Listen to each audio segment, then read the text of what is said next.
Pedro Cascalles, Daniel Montoya, bienvenidos. ¿Cómo les va? Gracias. Buenas tardes. Bueno, vamos a hablar de la caída que ha tenido, ¿no? El crecimiento económico que ha sido sustancial del mes de mayo, del 5,8%, ¿no? Sí, ¿A qué lo atribuyen? Porque, bueno, hubo sequía, la crisis cambiaria. Y bueno, un poco una sumatoria de factores, lo que acabas de Sí. decir, la volatilidad cambiaria, el alza de las tasas de interés y una caída de ventas que ya venía de hace rato, digamos, por lo menos nosotros en CAME lo venimos midiendo desde enero, que está la actividad PYME cayendo, sobre todo comercio, e industria, estos 2 meses empezamos a tener caída luego de 10 meses que habíamos tenido alza en la actividad industrial PYME. ¿A qué lo atribuís principalmente? Porque tengo entendido también, por ejemplo, la ganadería cayó un 35%, que es muchísimo, la cosecha de soja también anduvo mal.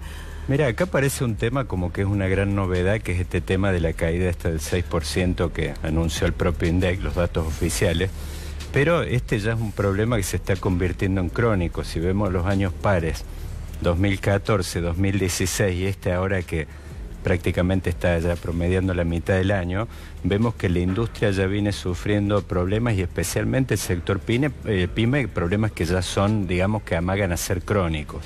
Inclusive si uno se digamos, remonta a lo que fue una década de expansión industrial como fue 2004-2014, uno ve que el sector PYME en particular está arrastrando algunos problemas. En la subida, el sector industrial en el agregado creció en esa década alrededor de un 50%, el sector PYME, de acuerdo a estimaciones de los propios observatorios del sector, un 2%, un 5%, y en la caída el sector PYME ha tenido caídas más profundas. En el momento que la industria en el agregado estaba cayendo un 5%, el sector PYME caía un 10%. Entonces vemos que hay que ponerle una lupa, en especial más allá de esto, que en el caso de crisis financiera ya había tenido la industria un golpe parecido con la crisis financiera de 2009 en el agregado, pero yo creo que hay que poner una lupa muy especial sobre el sector. Claro, PYME. la que en 2009 fue la crisis financiera internacional, recordemos todo, ¿no es cierto? Hipotecas basura y demás, ¿no es cierto? A ver, sí. En especial es devastador para el sector PYME,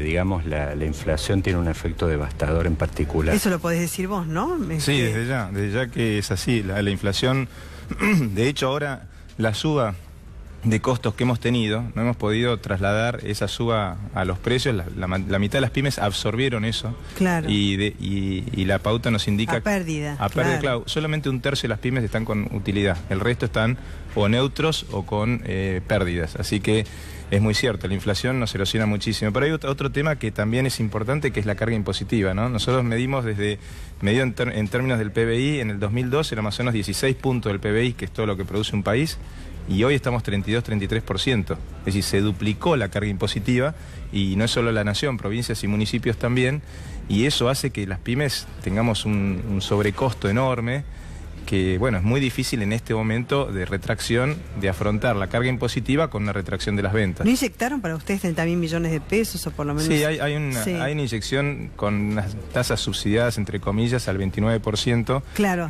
por los cheques. Claro, lo que pasa es que igual hay que pagar un 29% de tasa anual. Es alta todavía. Es alta, claro, porque nosotros no podemos aumentar nuestros precios a ese nivel. Entonces, con rentabilidad muy escasa.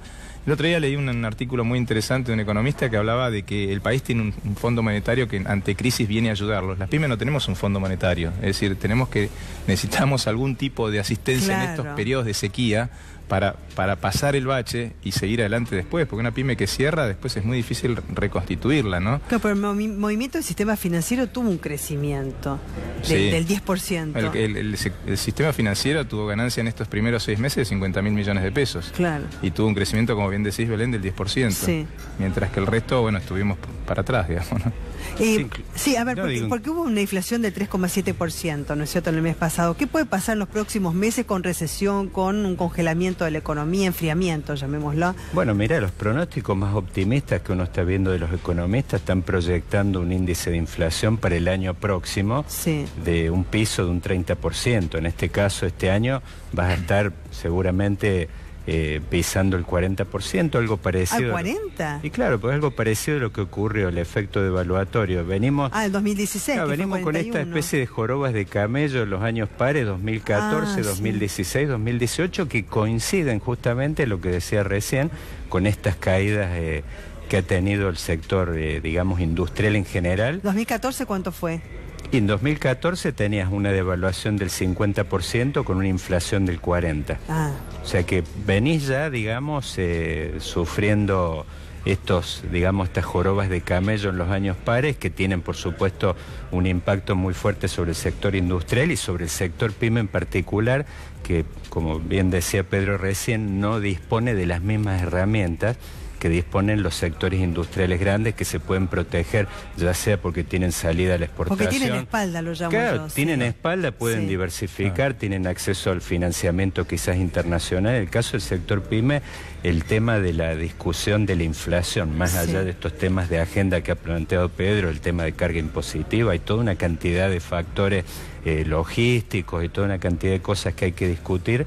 Pero yo creo que este tema del sector pyme exige una discusión muy de fondo y tiene que ver sobre todo, el tema principal en la agenda es el tema inflación, y que esto nos lleva prácticamente al terreno digamos, de que es un tema de primer orden de la agenda política. No puede tener este problema estructural una solución sin acuerdos de largo plazo que van más allá de fotos circunstanciales que haga el presidente con determinado líder del peronismo. Eso ya ha quedado muy corto y se ve ya por el problema que es crónico, que esto exige soluciones estructurales mucho más, digamos, estudiadas. Sí, bueno, ustedes están pidiendo también la postergación de embargos, ¿no es cierto? Porque tienen embargos. Y después también... y planes de pagos. Eso, se renovó el Ahora 12. Sí, bueno, planes, digamos, financiación. ¿Eso sirve? Digamos, la gente compra un poquito más con la Ahora 12. Bueno, fíjate hoy lo que pasó con el famoso tema del 50% con las tarjetas de crédito en la provincia de Buenos Aires.